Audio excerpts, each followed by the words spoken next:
अस्सलाम वालेकुम। मैं हूं इंजीनियर इमरान खानजादा और आप मेरे साथ हैं education channel with engineer Imran Ahmad के ऊपर। आज का जो हमारे पास टॉपिक है वो है एनर्जी स्टोर इन इंडक्टर। इंडक्टर के अंदर किस तरह से एनर्जी स्टोर होती है।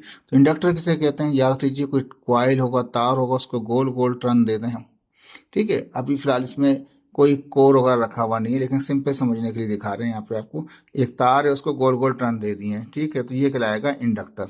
तो तार होगा, उसका एक टर्मिनल कनेक्ट कर दिया बैटरी के साथ, दूसरा यहाँ पे कनेक्ट कर दिया बैटरी के साथ। पॉजिटिव, एक साइड से पॉजिटिव सप्लाई, एक साइड से नेगेटिव हमारे पास है। ठीक है, ये कनेक्ट कर दिया है हमने, बैटरी कनेक्ट कर दी है इसके टर्मिनलों को इसके साथ, इंडक्टर के साथ ये कह लीजिए।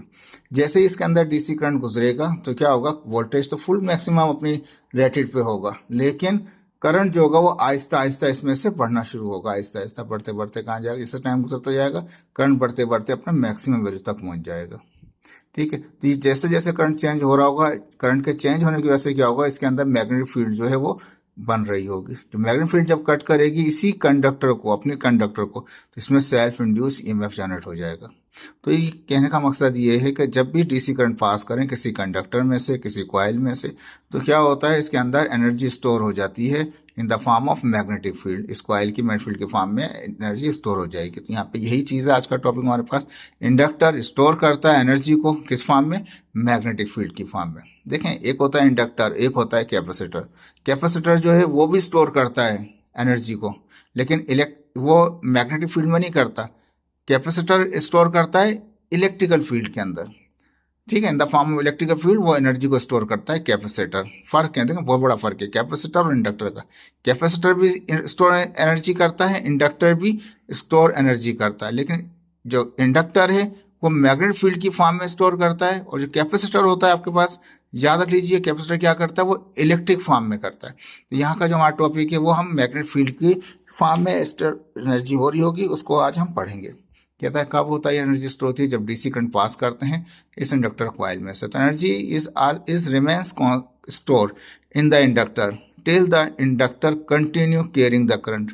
जैसे जैसे वो इंडक्टर करंट गुजरता रहता है उसके अंदर उसमें एनर्जी स्टोर होती रहती है।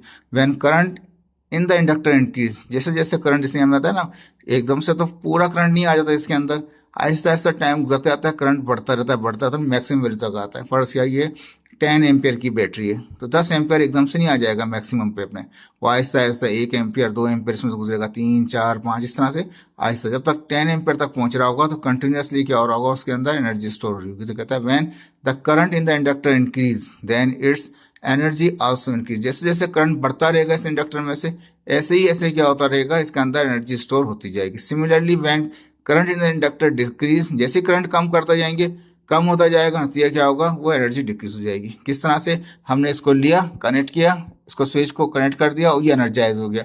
इंडक्टर को निकाला हमने और किसी और के साथ, लोड के साथ लगाया, नतीजा क्या होगा, फौरन वो उसमें डिस्चार्ज होगा। फर्स्ट किया, इसको आगे बढ़ा लिया और यहाँ पे हमने बल्ब लगा दिया इस तरह से करके, और इस स्विच को, पहले इसको स्विच को कनेक्ट किया तो इसमें एनर्जी स्टोर हो गई।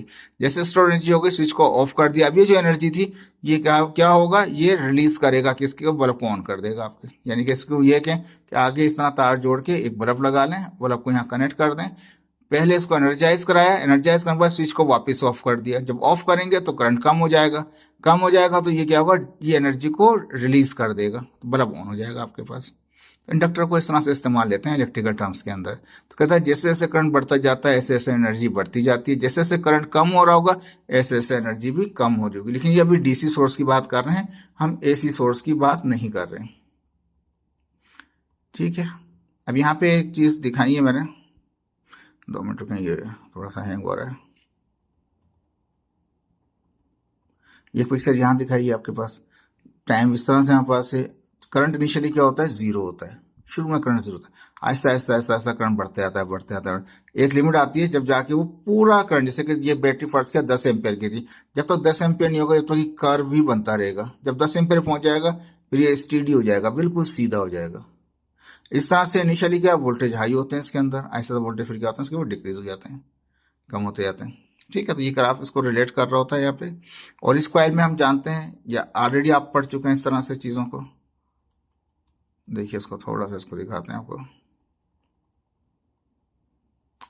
क्या होता है, जब इसको करंट पास इसमें से हो रहा होता है तो इसमें मैग्नेटिक फील्ड बन जाती है। जब मैग्नेटिक फील्ड क्या करती है, अपनी ही कॉइल को जब कट करती है, हिट करती है, तो उसमें सेल्फ इंडक्शन करा देती है, सेल्फ इंड्यूस ईएमएफ करा देती है। सेल्फ इंड्यूस ईएमएफ की वजह से क्या होता है, इसके अंदर एनर्जी स्टोर हो जाती है। वो सेल्फ इंड्यूस ईएमएफ है, वो स्टोर कर लेता है एनर्जी को इंडक्टर के अंदर। ये इसका मेन थीम है, याद रख लीजिएगा, आगे जाके पढ़ेंगे हम आपको इसको। अब कहता है कंसीडर कर लेते हैं हमारे पास यहाँ पे, देखिए सही आ रहा है, थोड़ा सा इसको सही कर लेते हैं, ठीक है जी।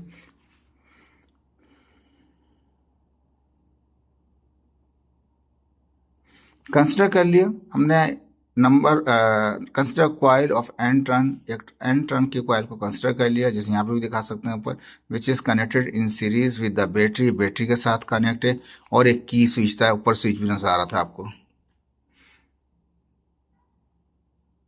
देखिए इसको यहाँ कंस्ट्रक्शन में दिखा देते हैं। एक हमारे पास क्वाइल है, एन टर्न्स हैं, उसको कनेक्ट कर रखा है सीरीज में बैटरी के साथ और की स्विच के साथ। नाउ ऑन द स्विच की, जैसे स्विच का की ऑन करते हैं, current in the inductor gradually increase, Aahista Aahista current क्या होता है इसमें से गुजर शुरू होगा। 10 एम्पियर की अगर बैटरी है, एकदम 10 एम्पियर नहीं आ जाएगा, पहले 1 एम्पियर आ रहा होगा गुजरा, फिर 2 एम्पियर, आहिस्ता आहिस्ता करंट इसमें बढ़ता जाएगा।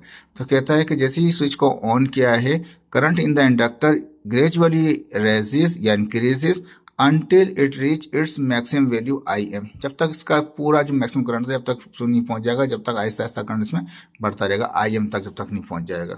और IM तक एकदम से नहीं पहुंचता, टाइम गुजरने के साथ साथ आहिस्ता आहिस्ता पहुंचता है। This changing current generate the changing magnetic field, साबित है करंट के चेंज होने से क्या हो रहा होता है, उसका चेंजिंग मैग्नेटिक फ्लक्स बन रहा होता है, चेंजिंग मैग्नेटिक फील्ड बन रही होती है विद इन द कॉइल, इस कॉइल के अंदर, ठीक है जी।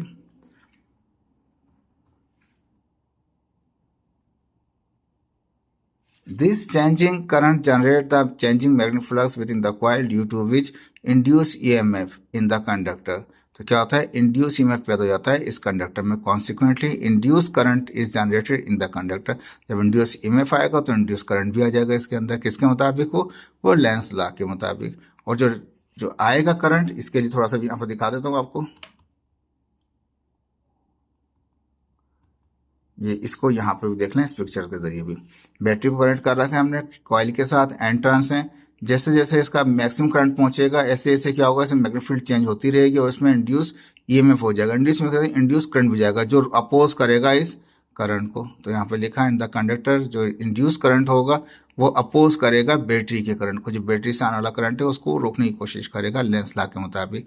हम जानते हैं मेंटेनिंग, अभी जो मैक्सिमम जो करंट है जो IM है, इसको मेंटेन करने के लिए, maximum current to maintaining for maintaining the maximum value of IM की जो वैल्यू उसको मैक्सिमम रखने के लिए, minimizing the effect of induce current, इस इंड्यूस करंट के इफेक्ट को मिनिमाइज किया जाएगा। तो उसके लिए क्या करना पड़ेगा, बैटरी को एक्स्ट्रा वर्क करना पड़ेगा। तो battery does extra work, extra effort और extra work on the charges to maintain the current IM।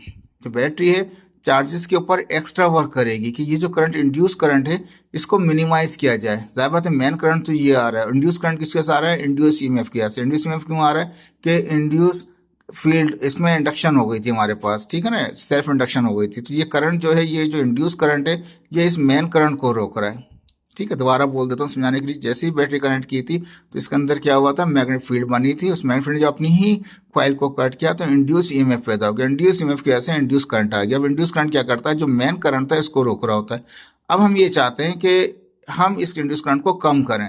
इस इंड्यूस करंट को कम करने के लिए बैटरी को एक्स्ट्रा एफर्ट करने पड़ेंगे। क्या करना पड़ेगा, चार्जेस मेंटेन रखें, इस करंट को गिरने ना दें जिसको ये गिराना चाह रहा है। इंड्यूस करंट जो गिराना चाहता है मेन करंट को, IM को, तो वो गिरने ना दे, इसलिए इसको एक्स्ट्रा वर्क करना पड़ता है। Due to which energy store in the form of magnetic, इसके यहाँ से क्या होता है, इसमें एनर्जी स्टोर हो जाती है मैग्नेटिक फील्ड की फॉर्म में।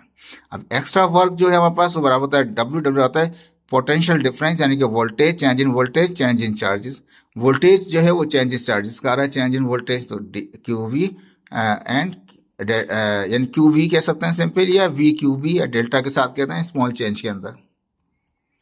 हम जानते हैं इंड्यूस ईएमएफ का फार्मूला क्या है हमारे पास है, वो जो भी इंड्यूस ईएमएफ होता है वो -L induction change, rate of change of current होता है, DI/dt होता है, डेल्टा I/ΔT होता है हमारे पास।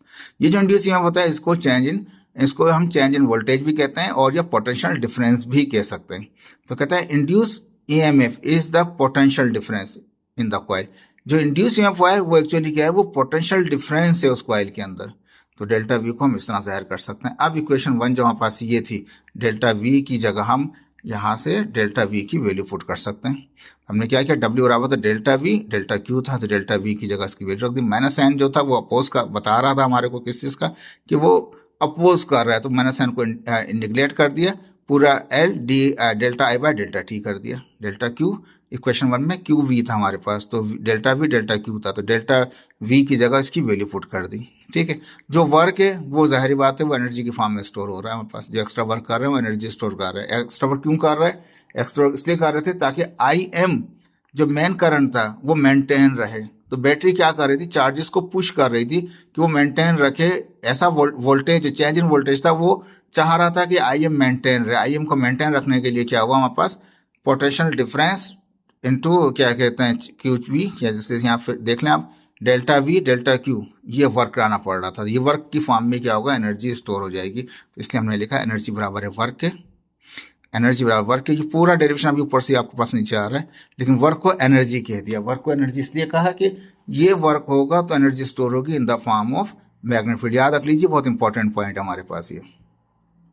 अब ये डब्ल्यू हमने एलिमिनेट कर दिया, इसकी जगह एनर्जी का ई ले लिया हमने। ठीक है, डब्ल्यू रखें या ई रखें, बात एक ही है। जो एक्स्ट्रा वर्क करा रहे हैं किसको, चार्जेस को, कि वो मेंटेन रखे, तो एक्स्ट्रा उसके लिए चेंज इन वोल्टेज भी दे रहे हैं वहाँ पे उसको।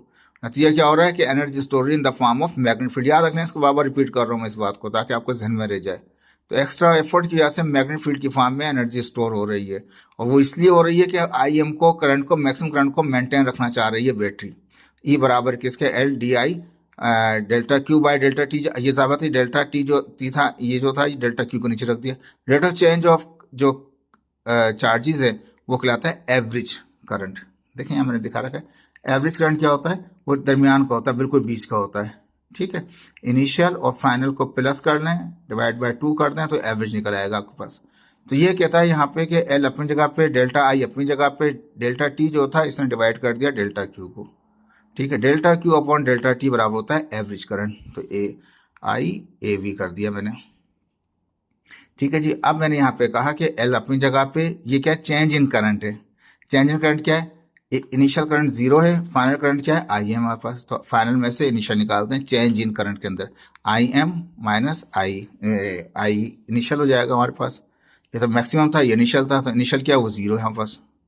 तो मैक्सिमम में से 0 निकल जाएगा, यानी मैक्सिमम से इनिशियल निकल जाएगा हमारे पास। वो चेंज इन करंट, जो डेल्टा आई की जगह क्या हो गया, आई एम माइनस 0 हो गया। तो चेंज इन करंट मैंने मैक्सिमम में से इनिशियल माइनस करें। एवरेज करंट बराबर होता है, एवरेज का मतलब क्या है कि हम इनिशियल और फाइनल को प्लस करके डिवाइड बाई 2 कर दें, वो कहलाता है। तो इनिशियल क्या है, वो 0 है, एवरेज करंट बता रहा हूँ, इनिशियल 0 है, फाइनल क्या है, आई एम है। तो इनको दोनों को प्लस करके डिवाइड बाई 2 कर दें, तो एवरेज करंट आ जाएगा। तो आई जो एवरेज था उसकी जगह पे हो गया इनिशियल का 0, मैक्सिमम का आई एम और डिवाइड बाय 2। ठीक है, 1 आई एम में से 0 निकालेंगे तो आई एम में रह जाएगा, इनमें प्लस करेंगे तो आई एम अपॉन 2 ही आ जाएगा हमारे पास। आई एम क्या होगा, आई एम स्क्वायर जाएगा, ये 2 अलग आ गया। तो एनर्जी जो स्टोर हो रही है वो half L I am square, यानी कि inductance of the coil, inductance of the coil into square of the maximum current. Maximum current को मेंटेन करना है, क्योंकि इंड्यूस करंट का जो इफेक्ट है उसको मिनिमाइज करना चाहते हैं हम यहाँ पे।